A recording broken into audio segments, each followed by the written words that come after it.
Bonsoir à toutes et à tous, bienvenue sur D8, ravi de vous retrouver pour cette nouvelle édition de Voyage au bout de la nuit. On est ensemble pour quelques heures de lecture ce soir et on vous propose justement cette nuit une spéciale baccalauréat en vous faisant redécouvrir l'une des œuvres les plus emblématiques, les plus importantes du programme du bac de français chaque année en France, mais une œuvre aussi majeure de la littérature française. Il s'agit de Madame Bovary de Gustave Flaubert, qui s'apparente au courant romantique, mais qui marquera aussi le début du roman réaliste et moderne. Donc pour ceux parmi vous qui ne connaissent pas l'histoire, je vous résume brièvement. Charles est un jeune médecin de campagne, ça se passe dans la région d'Yvetot, pas très loin de Rouen. Et il va épouser en secondes noces une jeune femme qui s'appelle Emma et qui, elle, en fait, est fille de fermier, mais aspire à une vie un petit peu plus romanesque et sensationnelle que la vie à la ferme avec son père. Donc, il va l'épouser. Elle va donc devenir Madame Charles Bovary, mais va très vite s'ennuyer. Elle va le trouver sympathique, mais elle ne l'aime pas. Et elle s'ennuie dans ce mariage, dans cette vie monotone. Là, on arrive au moment du récit où, par miracle, elle reçoit un beau jour de septembre, quelques mois après son mariage, une invitation pour aller à un bal, une sorte de mondanité locale. Et donc, le couple va s'y rendre. Voilà, donc je vous propose tout de suite de poursuivre cette lecture. N'oubliez pas également qu'on vous attend sur les réseaux sociaux. Il vous suffit simplement de taper le hashtag BBN qui s'affiche juste là en bas de l'écran. On vous attend pour vos avis, vos commentaires, vos questions, vos impressions par rapport à l'émission. Et pour tous ceux pour tous ceux parmi vous qui êtes en train de réviser le baccalauréat, on vous souhaite aussi de très bonnes révisions. Et pour les autres, une très belle nuit, une très bonne fin de soirée sur D8.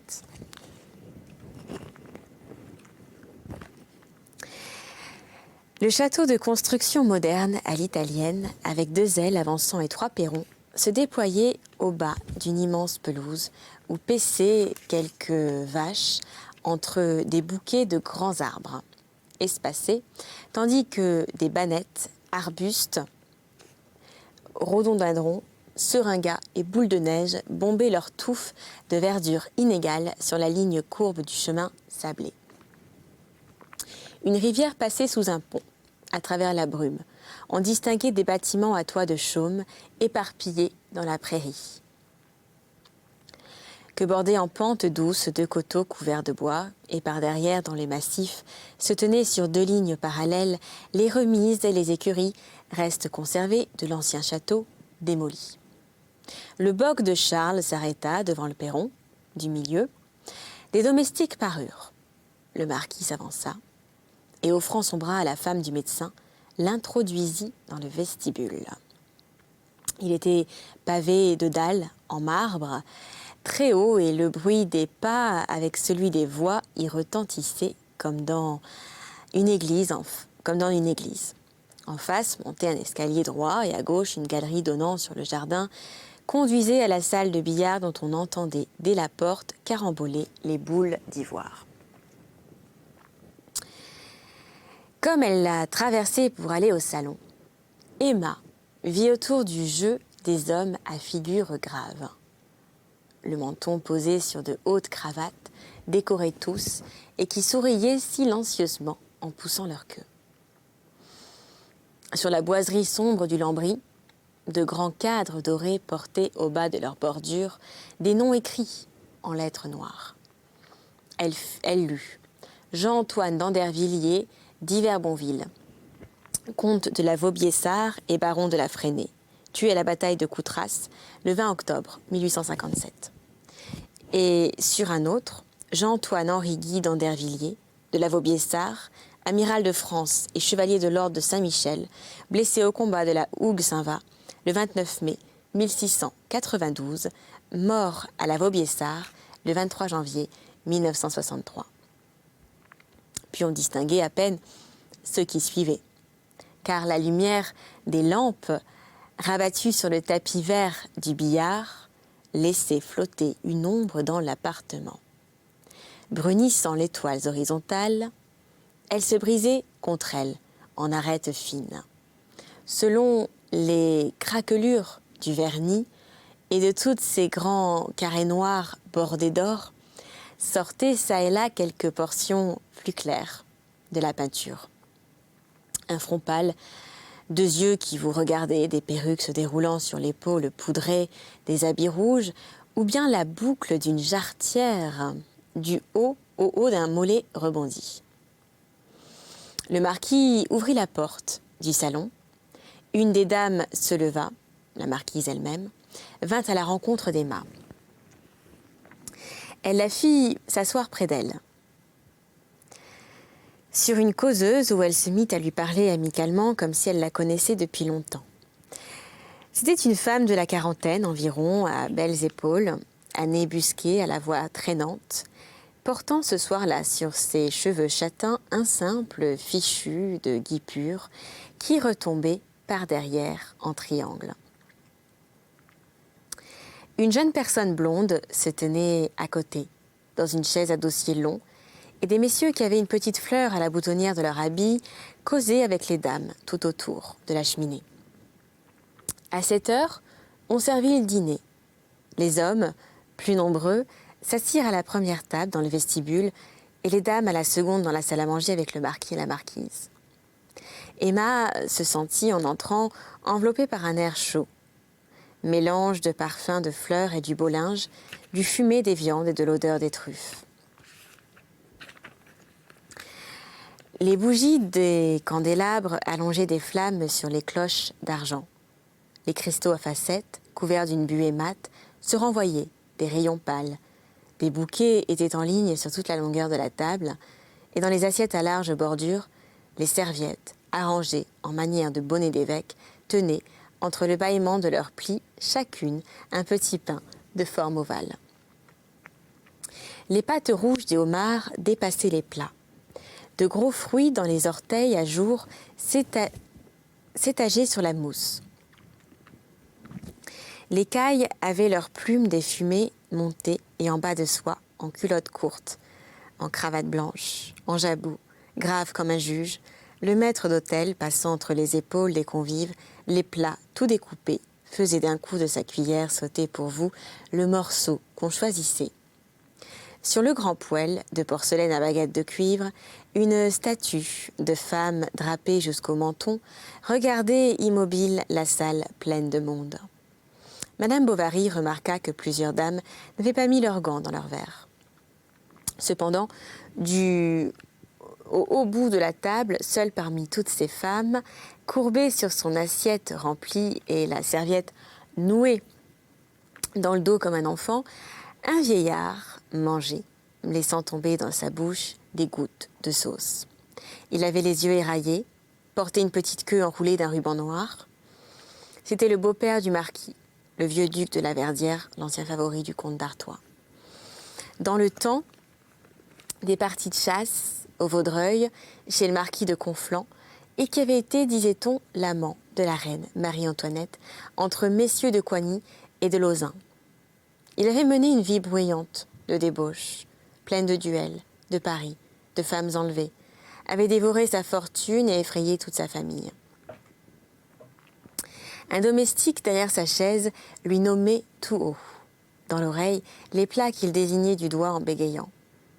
Et sans cesse, les yeux d'Emma revenaient d'eux-mêmes sur ce vieil homme à lèvres pendantes, comme sur quelque chose d'extraordinaire et d'auguste. Il avait vécu à la cour et couché dans le lit des reines. On versa du vin de champagne à la glace. Emma frissonna de toute sa peau en sentant ce froid dans sa bouche. Elle n'avait jamais vu de grenade ni mangé d'ananas. Le sucre en poudre même lui parut plus blanc et plus fin qu'ailleurs. Les dames ensuite montèrent dans leur chambre s'apprêter pour le bal. Emma fit sa toilette avec la conscience méticuleuse d'une actrice à son début. Elle disposa ses cheveux d'après les recommandations du coiffeur et elle entra dans sa robe de barège étalée sur le lit. Le pantalon de Charles le serrait au ventre. « Les sous-pieds vont me gêner pour danser, dit-il. »« Danser ?» reprit Emma. « Oui, mais enfin, tu as perdu la tête. On se moquerait de toi, reste donc à ta place. D'ailleurs, c'est plus convenable pour un médecin, ajouta-t-elle. Charles se tut. Il marchait de long en large, attendant qu'Emma fût habillée. Il la voyait par derrière dans la glace entre deux flambeaux. Ses yeux noirs semblaient plus noirs. Ses bandeaux, doucement bombés vers les oreilles, luisaient d'un éclat bleu. Une rose à son chignon tremblait sur une tige mobile avec des gouttes d'eau factices au bout de ses feuilles. Elle avait une robe de safran pâle, relevée par 3 bouquets de roses pompons, mêlés de verdure. Charles vint l'embrasser sur l'épaule. « Laisse-moi, dit-elle, tu me chiffonnes. » On entendit une ritournelle de violon et les sons d'un cor. Elle descendit l'escalier, se retenant de courir. Les quadrilles étaient commencées. Il arrivait du monde, on se poussait. Elle se plaça près de la porte, sur une banquette. Quand la contredanse fut finie, le parquet resta libre pour les groupes d'hommes causant debout et les domestiques en livrée qui apportaient de grands plateaux. Sur la ligne des femmes assises, les éventails peints s'agitaient, les bouquets cachaient à demi le sourire des visages et les flacons à bouchons d'or tournaient dans des mains entr'ouvertes dont les gants blancs marquaient la forme des ongles et serraient la chair au poignet. Les garnitures de dentelle, les broches de diamants, les bracelets à médaillons frissonnaient au corsage, scintillaient aux poitrines, bruissaient sur les bras nus. Les chevelures bien collées sur les fronts et tordues à la nuque avaient en couronne, en grappe ou en rameau, des myosotis, du jasmin, des fleurs de grenadier, des épis ou des bluets. Pacifiques à leur place, des mères à figure enfrognée portaient des turbans rouges. Le cœur d'Emma lui battit un peu lorsque son cavalier, la tenant par le bout des doigts, elle vint à se mettre en ligne et attendit le coup d'archer pour partir. Mais bientôt, l'émotion disparut, et se balançant au rythme de l'orchestre, elle glissait en avant, avec des mouvements légers du cou. Un sourire lui montait aux lèvres à certaines délicatesses du violon, qui jouait seul, quelquefois, quand les autres instruments se taisaient. On entendait le bruit clair des louis d'or qui se versaient à côté, sur le tapis des tables. Puis tout reprenait à la fois. Le cornet à piston lançait un éclat sonore, les pieds retombaient en mesure, les jupes se bouffaient et frôlaient, les mains se donnaient, se quittaient, les mêmes yeux s'abaissant devant vous revenaient se fixer sur les vôtres. Quelques hommes, une quinzaine, de 25 à 40 ans, disséminés parmi les danseurs ou causant à l'entrée des portes, se distinguaient de la foule par un air de famille, quelles que fussent leurs différences d'âge, de toilette ou de figure. Leurs habits, mieux faits, semblaient d'un drap plus souple, et leurs cheveux, ramenés en boucle vers les tempes, lustrés par des pommades plus fines. Ils avaient le teint de la richesse, ce teint blanc que rehausse la pâleur des porcelaines, les moires du satin, le vernis des beaux meubles, et qu'entretient dans sa santé un régime discret de nourritures exquises. Leurs cous tournaient à l'aise sur des cravates basses, leurs favoris longs tombaient sur des cols rabattus. Ils s'essuyaient les lèvres à des mouchoirs brodés d'un large chiffre, d'où sortait une odeur suave. Ceux qui commençaient à vieillir avaient l'air jeunes, tandis que quelque chose de mûr s'étendait sur le visage des jeunes. Dans leur regard indifférent, flottait la quiétude de passions journellement assouvies, et à travers leur manière douce, perçait cette brutalité particulière que communique la domination de choses à demi faciles, dans lesquelles la force s'exerce et où la vanité s'amuse, le maniement des chevaux de race et la société des femmes perdues. À 3 pas d'Emma, un cavalier en habit bleu causait Italie avec une jeune femme pâle, portant une parure de perles. Il vantait la grosseur des piliers de Saint-Pierre, Tivoli, le Vésuve, Castellamare et les Cassines, les roses de Gênes, le Colisée au clair de lune. Emma écoutait de son autre oreille une conversation pleine de mots qu'elle ne comprenait pas. On entourait un tout jeune homme qui avait battu, la semaine d'avant, Miss Arabelle et Romulus, et gagné 10 000 louis à sauter un fossé en Angleterre. L'un se plaignait de ses coureurs, qui engraissaient un autre, des autres d'impressions qui avaient dénaturé le ton de son cheval. L'air du bal était lourd, les lampes pâlissaient, on refluait dans la salle de billard, un domestique monta sur une chaise et cassa 2 vitres. Au bruit des éclats de verre, Madame Bovary tourna la tête et aperçut dans le jardin, contre les carreaux, des faces de paysans qui regardaient. Alors, le souvenir des Berthaud lui arriva.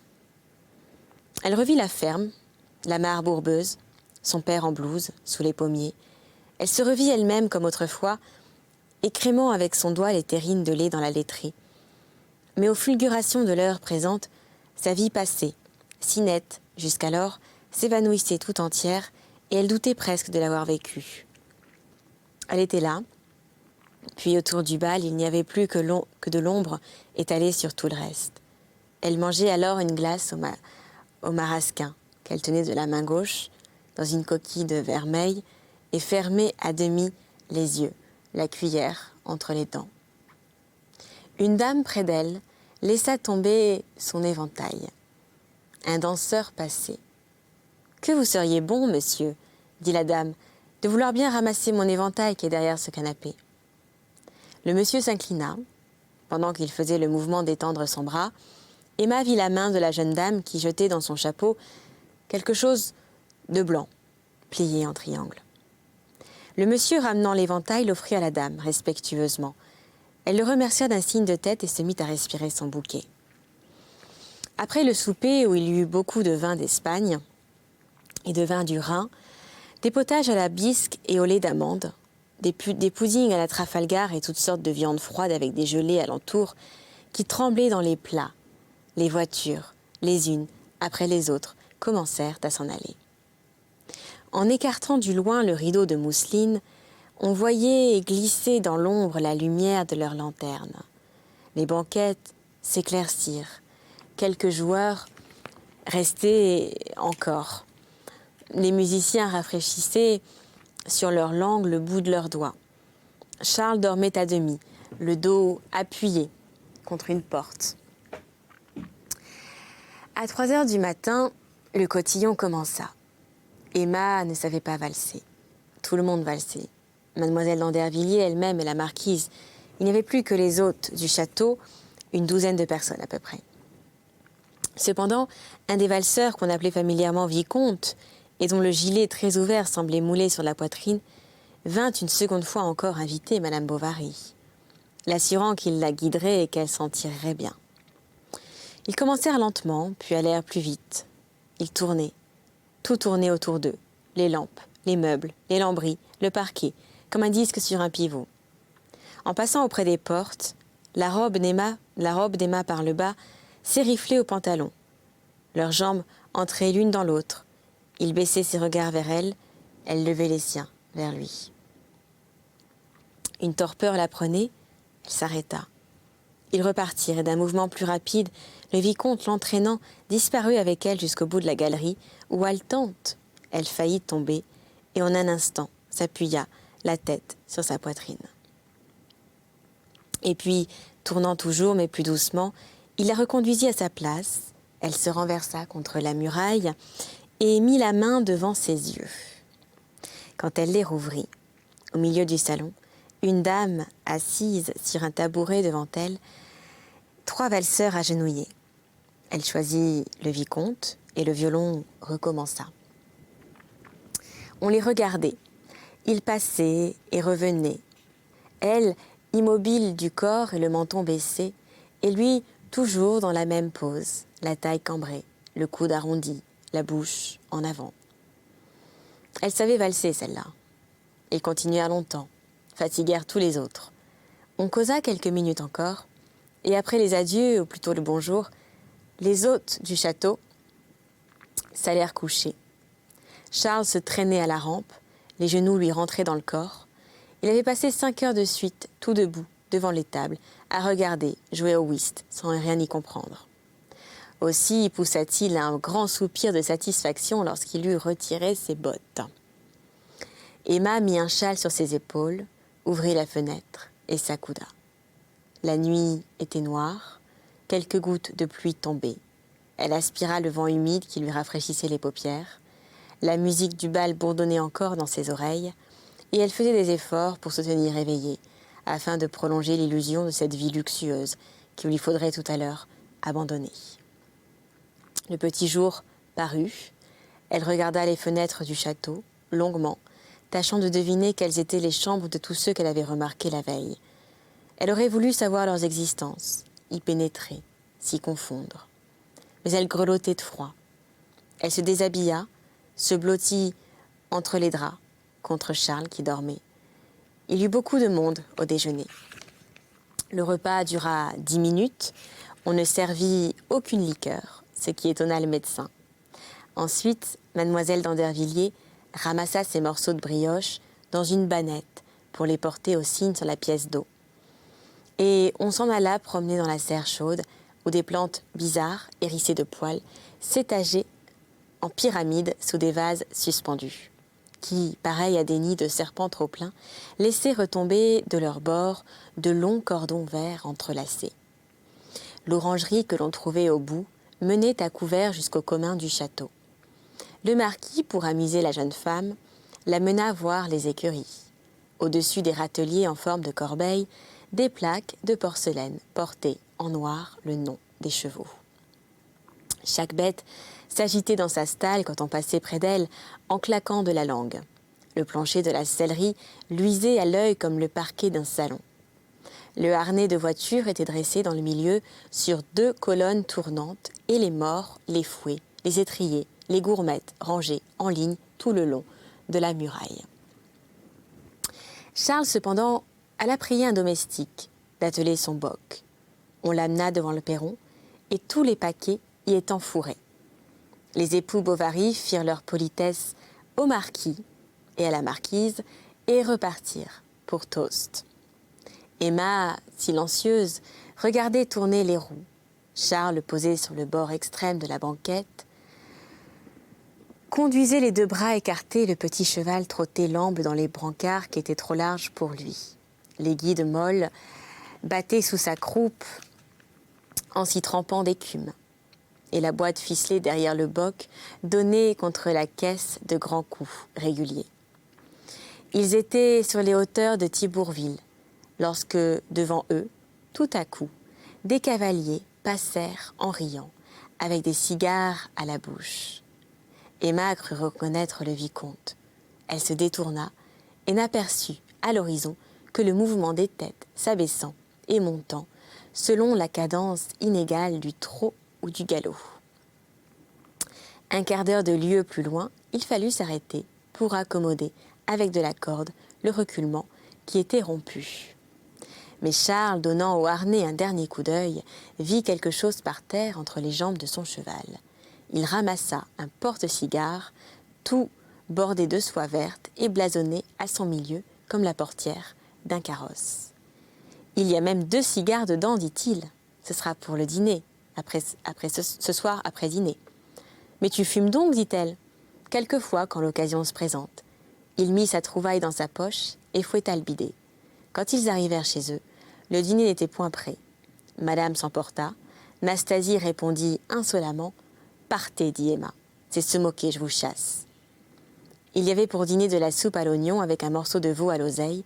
Charles, assis devant Emma, dit en se frottant les mains d'un air heureux « Cela fait plaisir de se retrouver chez soi. » Ce sera donc la fin pour cette lecture-là, mais je vais vous laisser en compagnie de la belle Alka pour poursuivre les aventures d'Emma Bovary de Gustave Flaubert pour cette édition spéciale baccalauréat. D'ici là, n'oubliez pas de nous envoyer vos impressions, vos questions, vos avis, vos commentaires sur l'émission. C'est simple, vous tapez #VBM. Ça s'affiche juste là en bas de l'écran. Vous pouvez également nous retrouver sur le site de la chaîne www.d8.tv dans la rubrique divertissement et replay. D'ici là, portez-vous bien. Je vous embrasse toutes et tous et je vous souhaite une très belle nuit sur D8.